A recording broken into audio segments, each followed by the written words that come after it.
사이다 팝.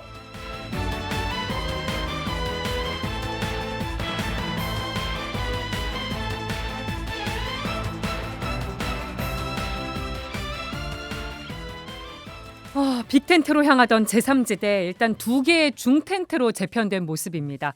제3지대에 있는 청년 정치인들의 시선으로 정치권 상황 읽어보겠습니다. 신인규 민심동행 창준위원장 또 개혁신당 김영호 대변인과 함께합니다. 두 분 안녕하세요. 네, 안녕하세요. 네, 신인규 위원장님은 매주 뵙고 있고 김영호 대변인님 오랜만에 뵙습니다. 가끔 출연하고 있습니다. 네. 어제 제3지대 구도에 변화가 좀 있었습니다. 이낙연 전 대표의 새로운 미래 그리고 야권 탈당파로 구성된 미래대통합이 이제 통합 창당을 선언했는데요. 근데 이제 이름 가지고 얘기가 좀 나와서 요 얘기부터 한번 여쭤보려고 해요. 개혁신당 이준석 대표가 두 당을 합친 당명이 이제 개혁미래당이라고 해서 이름에 대해서 조금 문제 제기를 했는데 요거 개혁신당 대변인의 입장부터 한번 들어볼까요? 저 하나 좀 여쭤보고 싶은 게 이게 예. 개혁미래당이 어디에 더 방점이 찍혀 있는 거라고 좀 들리시나요? 개혁의 방점인가 미래의 그렇죠. 방점인가? 네. 이게 새로운이나 미래라는 단어는 이렇게 3당이나 제3지대에서 굉장히 많이 쓰는 단어이거든요. 예. 하지만 이 개혁이란 단어는 저희 당명도 개혁 오렌지라고 해서 이 당명 색깔의 이름도 개혁 오렌지고 이 사회개혁 과제들을 하나씩 해결하겠다는 그게 저의 가장 중요한 정강정책이기 때문에 이 개혁이라는 단어를 굳이 차용했다라는 것은 조금은 그 의도가 보인다. 하지만 이게 개혁 미래당이라는 거기 때문에 어쨌든 뭐 개혁을 통해서 미래로 가자는 그 문구 그대로 해석을 해서 네. 개혁 미래당이 저희 개혁신당의 취지에 크게 공감해서 가칭으로 당명을 정하신 게 아닌가라고 선회합니다. 당 내부에서도 그런 반응이 많았습니까? 저희는 그렇게 하고 넘어갑니다. 근데 참 뭐 앞에서도 언급해 주셨습니다만 개혁이라는 표현이 워낙 정치권에서 많이 쓰이는 단어기도 하고 요즘 특히 더군다나요. 그래서 이 저작권을 주장할 수 있는 단어인가 이런 생각이 들기도 네. 하는데 그리고 김용남 개혁신당 정책위의장도 대표 반응이 좀 빨랐다 이런 얘기를 하긴 하셨더라고요. 이준석 전 대표가 이런 걸 모를 리는 없을 것 같고 오히려 좀 마케팅적 차원에서 발언을 하신 게 아닌가 싶기도 했는데 다른 제3지대에서는 어떻게 보고 계실까 궁금하네요. 우선은 사실 당명 정하기가 되게 어렵습니다. 왜냐하면 지금 창준이나 아니면 정당이 선관위에 등록이 되는데요. 가급적 이름을 좀 피해서 지려고 하거든요. 그래서 저희도 네. 이제 민심동행이라는 이름을 어렵게 이제 정해서 쓴 건데 사실 이 개혁이라는 단어 자체가 어느 한 세력이 독점할 수는 없죠. 왜냐하면 저도 국민의힘이 있을 때부터 개혁보수의 한 축으로서 활동을 해왔기 때문에 예. 이 개혁이라는 것이 참 좋은 단어고 독점해서 쓰면 좋겠지만 그건 정치권에서는 쓰기가 어려운 문법이라고 저는 보고 지금도 이게 굉장히 혼란스러울 것 같긴 해요. 왜냐하면 용해인 의원이 제일 먼저 얘기했던 용어가 개혁연합신당이라는 게 네. 가칭일 것 같은데 거기 하나 나와 있고 이준석 대표가 상당히 빠르게 창당 작업을 완료해서 지금 개혁신당은 아예 등록을 한 상태고 그렇죠. 거기 이제 개혁미래당까지 나오니까 이제 혼선이 있을 수는 있겠으나 거기에 대해서 이제 당명을 가지고서 서로 그 제3지대 안에서의 그 주도권 다툼 내지는 좀 삿바싸움으로 비춰지는 좀 그런 경향성이 좀 있어서 네. 거기에 대해서는 아마 뭐 이준석 대표가 개혁의 독점적인 지위를 갖고는 싶었겠으나 그게 쉽지는 않을 것이다. 그리고 무임승차라는 거를 비유를 해서 그 페이스북에 글을 올리셨는데 사실 개혁이라는 거를 그 무임승차했다라는 얘기는 그러면은 개혁신당은 누구에게 돈을 내고 사온 게 아니잖아요. 그래서 이 얘기는 아무래도 그 노인 그 무임승차 그걸 좀 더 홍보하기 위한 좀 그런 전략적인 워딩 아니었나 저 그런 생각이 듭니다. 네. 뿐만 아니라 이제 저희 개혁신당이 이제 12월 27일에 이제 창준이를 발족시키면서 한 달도 채 되지 않아서 이 5만 6천 명의 당원 동지들과 함께 중앙당 등록을 마쳤거든요. 예. 그래서 사실 국민들께서도 제3당 신당 하면 약간 오렌지색의 개혁신당을 떠올리기 마련이란 말이죠. 그래서 어떻게 보면 이 국민께서도 어느 정도 저희 개혁신당이라는 당면 자체가 이렇게 굉장히 좀 각인되어 있다라고 보이는데 네. 이런 측면에서 약간 미래대연합 측이 뭐 그런 의도는 없었다라고 말씀하시지만 뭐 과연 그럴지 하지만 뭐 저희도 뭐 할 말은 많지만 더 하지 않는 것으로 하고 예. 이 문제 가지고 저희가 뭐 가타부타 이렇게 따지고 들어갈 문제는 아닌 것 같습니다. 예. 그러니까 개혁미래당 입장에서는 상당히 좀 어떤 의도를 갖고 했을 수는 있는데 갑자기 이제 원조 논란으로 빠지니까 그러니까요. 조금 이제 서로 이제 그 통합 국면에서 좀 감정적으로는 이게 이렇게 좋게 작용할 것 같지는 않고요. 또 이준석 대표가 하고 있는 이 개혁신당이 오렌지색을 쓰고 있잖아요. 근데 네. 오렌지색도 또 원조 논란을 따지면은 이게 또 안철수 의원이 썼던 색이에요. 그러니까 이게 사실 원조 논란을 하기 시작하면은 누가 그럼 무임승차한 거냐. 그러면 끝이 뒤에 쓴 없어요. 사람은 다 무임승차로 볼 수 있는 거기 때문에 저는 이거 원조 논란을 하는 것 자체가 저는 좀 의미가 크게 없다. 저는 생각이 듭니다.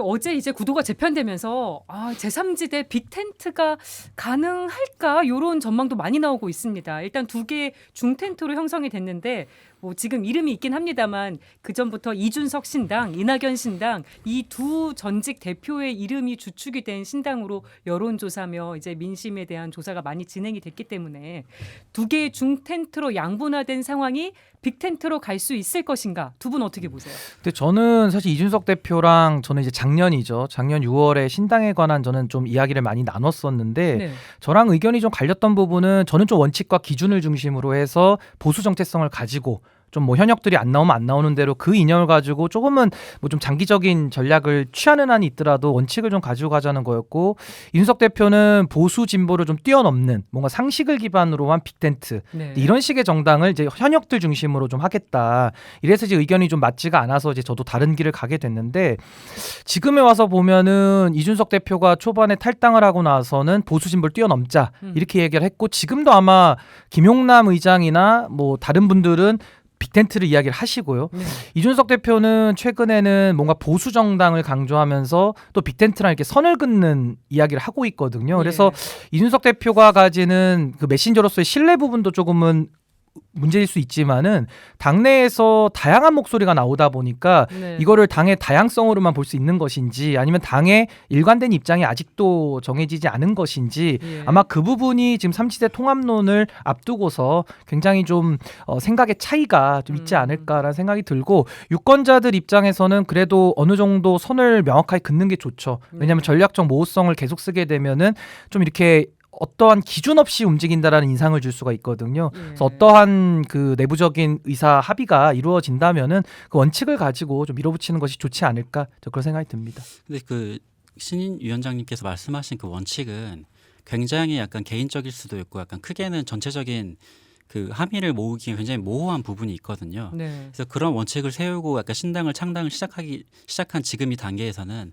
그런 원칙을 처음부터 끝까지 밀어붙이기에는 조금 어렵다고 보고 지금 이제 중텐트 두 개가 만들어졌다라는 표현이 언론에 심심찮게 나오는데 네. 사실 이 이낙연계 신당은 아직 창당을 하지 못했어요. 뭐 2월 4일에 이제 공동 창당을 하겠다고 하지만 그렇죠. 사실 이 개혁신당과 한국의 희망이 약간 당대 당회가 신설합당을 한 것처럼 그런 식의 약간 단계가 아니라는 거죠. 그래서 그 이후에 있을 뭐 중텐트가 정말 형성이 될지 아니면 그 다음 단계로 빅텐트를 연결 지을 수 있을지의 문제는 일단은 이낙연계 신당이 일단 창당을 하고 나서 그 이후의 문제다라고 네. 이렇게 순서를 좀 매길 수 있을 것 같아요. 그러니까 아무래도 네. 이제 보수 정체성, 그러니까 둘 다 이제 그 이준석 대표는 보수당의 네. 대표를 지내신 분이고 이낙연 대표는 민주당의 대표를 지내셨거든요. 여당 그러니까 대표를. 공교롭게도 이렇게 보수와 진보가 나뉘는 또 상황이 그러니까요. 됐어요. 그래서 아무래도 이준석 대표가 보수 정체성을 최근에 들어서는 다시 강조를 좀 하고 있는데 아무래도 이제 당의 지지율이 조금 상대적으로 잘 나오다 보니까 좀 자신감을 가지고서 이 삼지대에서 역할을 좀 하겠다라는 의도로 보여요. 아무래도 네. 언론에서도 많이 주목을 하니까요.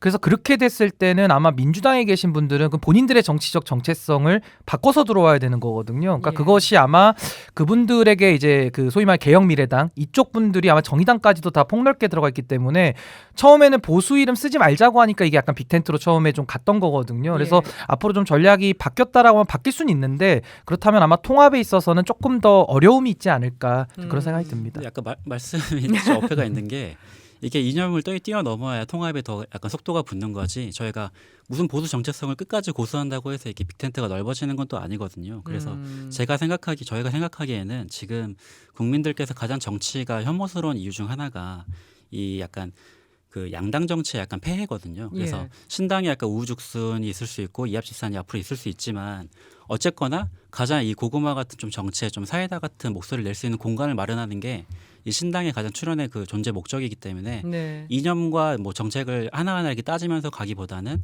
일단은 그 공간을 형성하는 것 자체가 좀 굉장히 중요하고 열려있는 자세로 약간 신당을 만들어가는 분위기를 조성을 해야 된다라는 말씀드리겠습니다.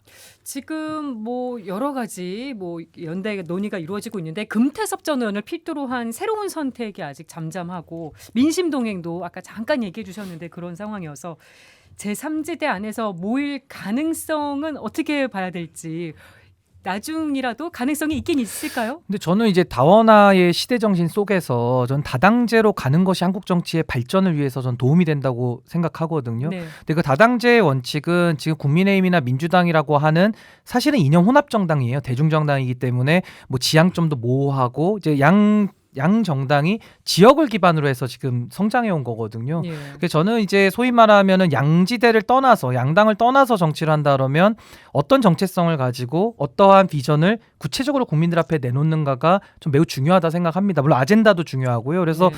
저는 보수의 철학과 가치를 더 계승하고 발전시켜야 된다. 아까 제가 개혁 보수도 이야기했지만 그 개혁 보수의 내용을 더 발전시킬 의무가 저한테는 있고요. 네. 저는 뭐 보수 진보를 뭐 그냥 떠나서 그냥 뭐 힘을 갖기 위해서 모이자 이런 식의 통합은 또 떴다방 정당이 될 우려가 굉장히 크기 때문에 좀 지양해야 될 것 같고 각 정파들이 본인들의 정체성을 갖다가 국민들 앞에 잘 말씀을 드리고 그러나 선택을 받는 것이 맞지 않을까 싶고요. 네. 저는 정책적인 면에서는 지금 인구 재앙이 워낙 심각하기 때문에 이 인구 문제를 보수의 철학에 입각해서 어떻게 풀어낼 것이냐. 그래서 뭐 제로시티도 지금 저희가 공개를 했고 제로국가론도 이미 인터넷에 공개를 했거든요. 예. 그러니까 이런 부분들이 논쟁이 된다 그러면 그 안에서 국민들께서 선택할 수 있는 선택지가 더 넓어지는 전 그런 효과가 있을 것이다. 그런 생각이 듭니다. 새로운 선택과의 연대 가능성 어떻게 얘기해 주시겠습니까? 저희는 뭐 모든 가능성을 다 열어놓고 이렇게 끊임없이 소통을 하고 있다는 정도만 말씀드릴 수 있고 예. 하지만 이 정강 정책이나 당원이나 당규가 공개가 되고 거기에 대해서 저희가 의미 있는 합의점을 좀 찾을 수 있다면 그 뭐 합당이든 뭐 어떤 형태든 내 정당을 출연할 수 있지만 뭐 무조건 결론은 합당이다 또 이런 건 아닙니다. 모든 가능성을 열어놓고 이게 국민 눈높이에 맞춰서 진행을 하겠다라고 말씀드릴 수 있겠습니다. 네. 그리고 거취가 주목됐던 정치인이죠. 유승민 전 의원. 이 두 분하고도 다 어떻게 보면 연결이 되실 것도 같은 분인데 개혁신당 이준석 전 대표가 여러 번 러브콜을 보내기도 했고 또 여기 계신 신인규 창준위원장과도 가까운 사이시잖아요. 근데 뭐 돈독한 관계. 그러니까 뭐 가깝다라는 말은 조금 맞지 않을 것 같고요. 예. 이제 저희가 이제 국민의힘이 있을 땐 개혁 보수 세력들이 사실은 당 안에서 쇄신의 목소리를 많이 내왔기 때문에 네. 거의 그런 면에 있어서는 뭐 철학이나 뭐 유승민 대표가 했던 여러 가지 내용들에 많이 동의를 하고 있는 상황이고 저는 뭐 개인적인 인연은 없지만은 유승민 대표님이 개혁 보수 진영에서는 상당히 영향력이 있는 그런 정치인이셨죠. 그런데 국민의힘에 남겠다고 이제 거취를 밝혔습니다. 어떻게 보셨어요? 그러니까 저는 유승민 전 대표의 결정 자체가 사실은 이제 삼지대가 지금 누구 하나가 유력한 힘을 가지고 있지 않잖아요. 그러다 보니까 서로 이제 삿바 싸움도 있고 여러 가지 갑론을박이 있는데 유승민 전 대표가 이제 국민의힘에서 남느냐 안 남느냐 이것이 또 삼지대에 영향을 주는 부분이 있기 때문에 상당히 관심이 높았던 것도 사실이에요. 네. 근데 저는 유승민 전 대표께서 그 신당을 가겠다라는 고민하신 것 같지는 않고요. 국민의힘에 남을 것이냐 남지 않을 것이냐 전 이 부분을 굉장히 깊이 고민하신 게 아닌가 그런 생각이 들고 그 이유는 지금 국민의힘이 사실은 보수 정당이 그동안에 해왔던 여러 가지 그 역사성이 있는데 네. 지금 윤석열 대통령 하에서 한동훈 비대위원장까지 오면서 사실은 이제 보수가 아닌 것처럼 돼버렸거든요. 그러니까 보수 정당에 있던 저 같은 사람도 사실은 뭐 더 이상 있을 수가 없어서 이제 밖으로 이렇게 나오게 된 케이스인데 유승민 전 대표는 그 안에서 굉장한 고민이 있었을 것 같아요. 오랜 시간 당에 계셨기 때문에 그래서 보수의 좀 남은 정체성이나 남은 희망을 좀 안에서 지켜보겠다라는 의지가 좀 강했던 거 아닌가. 그래서 저는 수많은 러브콜에도 불구하고 안에 남으실 수밖에 없는 선택을 할 수밖에 없었던 거 아닌가. 저 그런 생각이 듭니다. 개혁신당 입장에서는 좀 아쉽지 않으셨을까 싶기도 합니다. 뭐 당연히 아쉽고 뭐 하지만 뭐 유승민 전 의원님 말씀 그대로 저희는 존중하고 이 공천을 신청하지 않겠다라고 표현하셨는데 좀 모호한 면이 있지만 그래서 이게 전략 공천 가능성이 있는 거 아니냐는 얘기도 네, 있어요. 뭐 하지만 뭐 그런 걸 설마 받으실까라는 생각이 또 들고 그렇지만 이제 누구보다 저희 개혁신당이 좀 추구하는 그 사회개혁의 과제들을 좀 분명하게 먼저 제시하신 분이고 예. 저 큰 틀에서는 저희에게 또 힘을 보태주지 않으실까 하고 감히 말씀드립니다. 네. 또 네, 한번 지켜봐야 될 부분인 것 같고요. 그리고 새해 들어서 정치권이 지금 피습 사건으로 얼룩졌습니다. 좀 안타까운 일인데 이 정치 혐오 때문이다. 대결과 극단의 정치 때문이다. 이런 지적이 많이 나오고 있습니다. 두 분은 청년 정치인으로서 어떻게 진단하십니까? 이 현실. 현실. 뭐 굉장히 심각하죠. 근데 이게 지금 정치인에 대한 테러도 연달아서 지금 발생하고 있지만은 작년부터 한국 사회가 이런 묻지마 칼부림이나 난동 사건도 굉장히 많이 있어 왔어요. 그러니까 그렇죠. 전체적인 맥락에서 보면은 불특정 다수 내지는 뭐 정치인에 대한 이런 테러, 이런 공격이라서 저는 참 정치인들이 이런 테러나 그 가슴 아픈 사건들을 놓고 정쟁을 하지 말자면서 또 정쟁을 하거든요. 그러니까 이런 식의 접근법은 지양되어야 될 것이고 네. 좀 차분하게 이 문제의 근본적인 원인들을 저는 좀 고민해봤으면 좋겠습니다. 물론 경호도 당연히 강화해야 되고 단기적인 조치들은 필요하겠습니다만은 그것만 갖고 이 본질을 해결할 수는 없거든요. 네. 그렇다면 저는 정치권에서 양당의 적대적 공생관계 속에서 서로를 죽여야지만 본인이 산다라는 이런 정치의 구태적인 모습, 그리고 정치인들의 언어에 있어서도 이게 뭐 처음부터 뭐 미움을 표출하거나 뭐 욕을 하거나 이러진 않죠. 예. 처음에는 상대를 조롱하다가 이것이 혐오로 가고 혐오가 증오로 가서 또 이런 식의 피습까지 단계적으로 발전될 수가 있는 거거든요. 네. 그래서 저는 좀 정치인들의 언어가 조금은 좀 품격 있고 상대를 존중하고 그러면서 건설적인 논쟁을 하는 좀 이런 식의 대대적인 좀 전환이 좀 필요한 시점 아닌가. 네. 좀 전체적인 성찰이 필요하다 저는 이렇게 봅니다.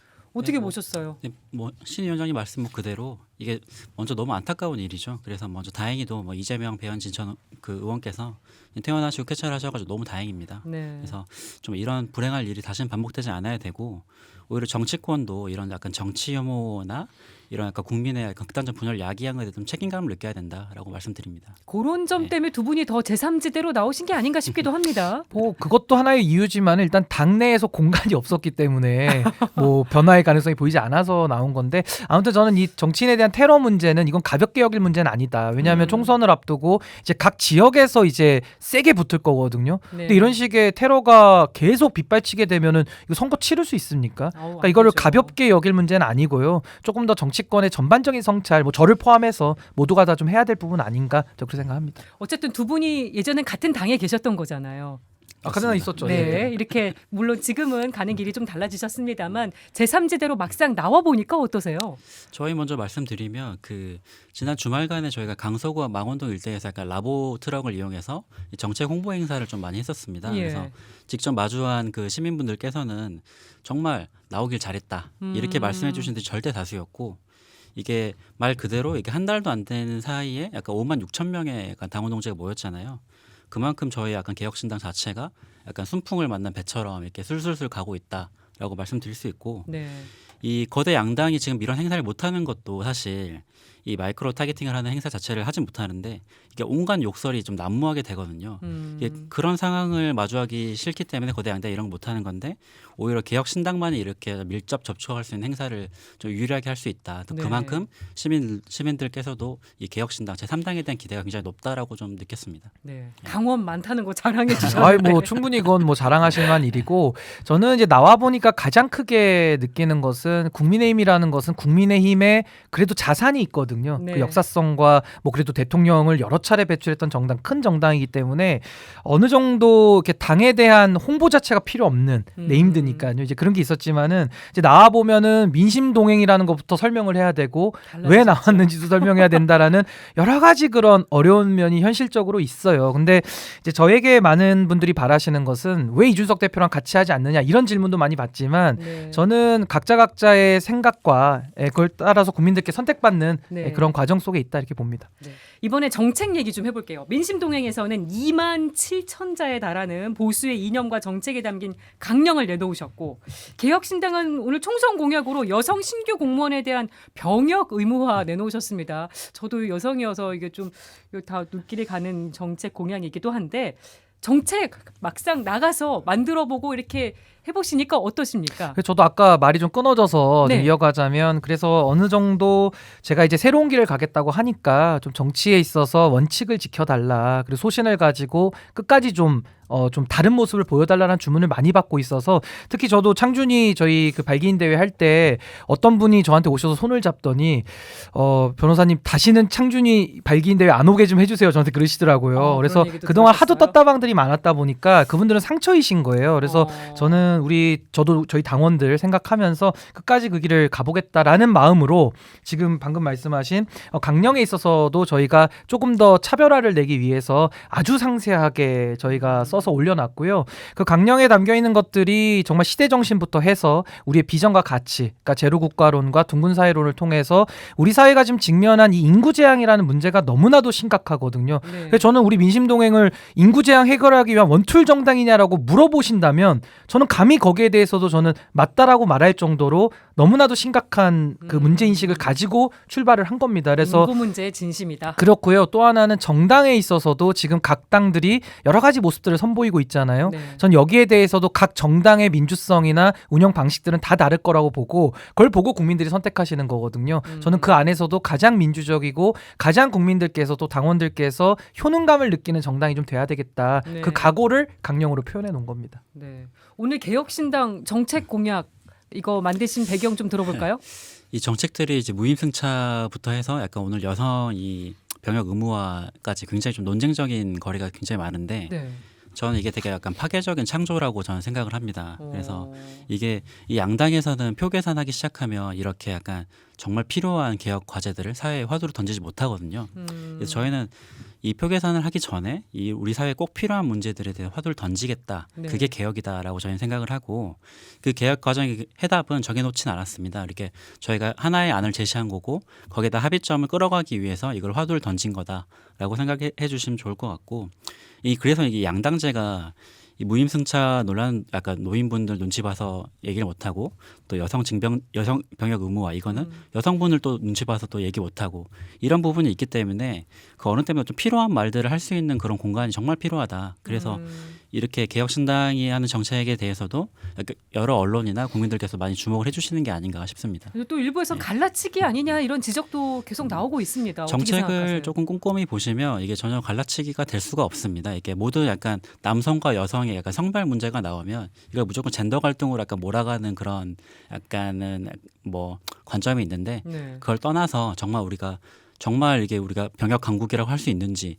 병역 감소와 인구 감소가 연결되어 있는데 네. 그 문제를 저희가 어떻게 해결할 것인지에 대해서 좀 집중하기 시작한다면 이게 젠더 갈등을 뛰어넘는 약간 신 위원장님이 진심이신 약간 인구 감소의 문제까지 연결될 수 있다라고 말씀드릴 수 근데 있겠습니다. 저는 개혁신당의 공약을 쭉 보면서 네. 참 이렇게 문제를 발굴하는 거는 굉장히 저는 유의미하다고 봅니다. 이제 그건 잘하는 건데 문제는 정치의 본령이라는 게 갈등만을 일으키는 것만은 정치의 본령이 아니잖아요. 결국에는 네. 정치에서 갈등을 해결하는 데까지 나아가야 이제 100점짜리가 되는 거고 국민들이 삶의 질이 올라가는 건데 지금 개혁신당에서 뭐 내일 아마 저출산 공약을 뭘 한다고는 하는데 예. 이 우선순위의 면에 있어서 언론개혁 공약이 제일 먼저 나왔고요. 그리고 그 다음에도 지금 노인 무임승차부터 굉장히 논쟁적인 것들을 많이 던지고 있거든요. 예. 그렇다면 결국 그 모든 공약들 언론개혁 이거 빼면은 결국 인구 문제예요. 인구 문제가 해결이 되면은 뭐 군인 그 수 문제도 해결이 되고 또 노인 무임승차도 해결이 다 되는 문제인데 네. 가장 중요한 인구에 관한 문제가 10번째에 나온다는 것이 조금은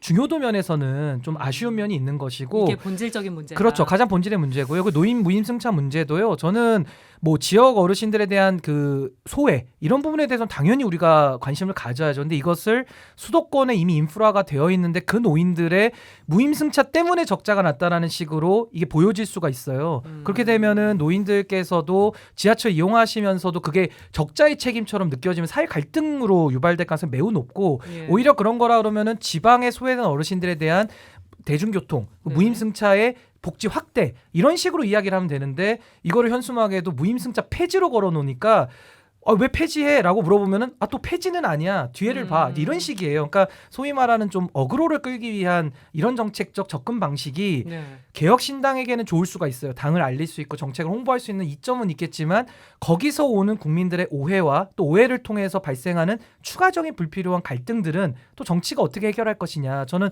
그런 부분들까지도 조금 더 고민을 해서 네. 좀 그런 그 뭐랄까 네이밍이나 이런 쪽에는 좀 신경을 더 썼으면 좋겠다. 좀 그런 생각이 듭니다. 반박을 들어봐야겠네요. 그래서 제가 파괴적 창조라고 말씀을 드리는 게 이게 굉장히 파괴적으로 저희가 사회에 화두를 던지지 않으면 어떠한 일들도 이렇게 약간 캐캐 묵은 문제들이 해결될 수가 없습니다. 이렇게 일단 주목을 받아야 된다. 누군가는 사회에 이 화두를 던져야 되고 이걸 끌어나가야 되고 이걸 공론화를 시켜놔야 됩니다. 그래서 네. 그 해법이 어떻게 규결이 될지는 정치권 모두가 좀 모여서 논의를 해봐야 될 문제고 이거를 던질 때부터 이러면 어쩌지 저러면 어쩌지 이 걱정부터 하기 시작한다면 이 문제 자체가 시작이 될 수가 없습니다. 그래서 그런 면에서 약간 개혁신당이 굉장히 큰 화두를 던졌다라고 말씀드릴 게 이런 말씀에 대해서도 있을 것 조금 같습니다. 제가 네. 의문인 게 예. 그 전장년 박경석 대표 같은 경우도 그 어그로를 끌려고 사후선을 갖다가 점거를 하고 그렇게 해서 비판을 많이 받았잖아요. 장애인 관련. 예, 그러니까 네. 그분들도 똑같은 심정일 거거든요. 그렇다고 왜 그분들에 대해서는 그렇게 그동안에 비판을 많이 했었는데 이준석 대표가, 그러니까 본인이 할 때는 어그로를 끌기 위해서 허용이 되고 또 다른 사람이 할 때는 왜 그걸 그러면 너그럽게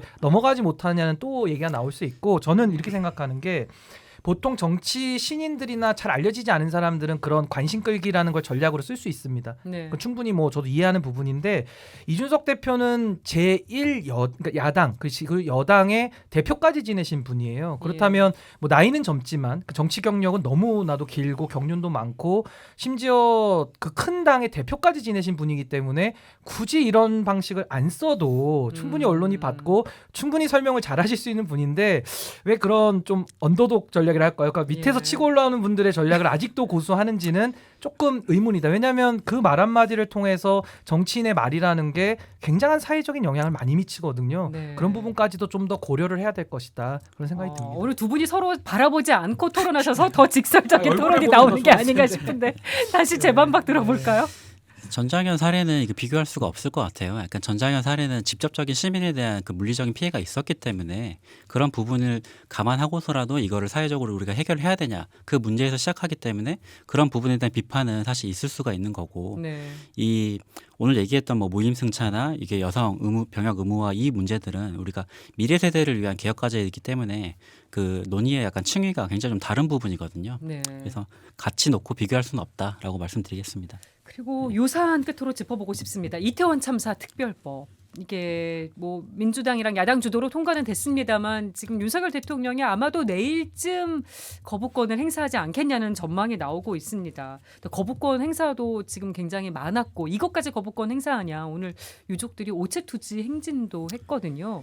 요사안 어떻게 보시는지 코멘트 들어볼까요? 그러니까 이거를 거부권의 대상에 올리는 것 자체가 저는 문제가 있다고 보고요. 결국 이태원 참사라는 것이 정부가 뭐 예방부터 해서 사후 수습까지 모든 국면에서 잘못을 했다라는 것이 국민들의 보편적인 인식이거든요. 근데 거기에 대해서 아무도 정무적으로 책임지지 않았습니다. 그러니까 네. 거기에 대해서 그렇기 때문에 이태원 특별법이 나온 것인데 이것마저도 또 거부하겠다? 굉장히 문제가 많고요. 근데 특조위가 너무 야당 중심으로 또 문제가 많다고 지금 대통령실과 정부는 지적을 그러니까 하고 특별법으로 있습니다. 가기 전에 그럼 정부는 무슨 노력을 했는가? 거기에 대해서 답이 나와야 되는데 아무도 책임지지 않았고 사실 아무 일도 안 했다라는 것과 똑같거든요. 그러니까 그 부분의 문제를 지적하고 싶고, 또 하나는 결국 대통령의 거부권이라는 건 헌법상 부여된 권한인데 그 권한을 원칙으로 쓰라고 준 게 아닙니다. 결국에는 국회를 존중하고 대통령은 법의 집행기관으로서 본인의 부여된 임무를 하면 될 일인데 거부권을 일상화하고 원칙으로 삼다 보니까 이것은 그러면 더 이상 대한민국 상권분립 체계로 돌아갈 수가 없거든요.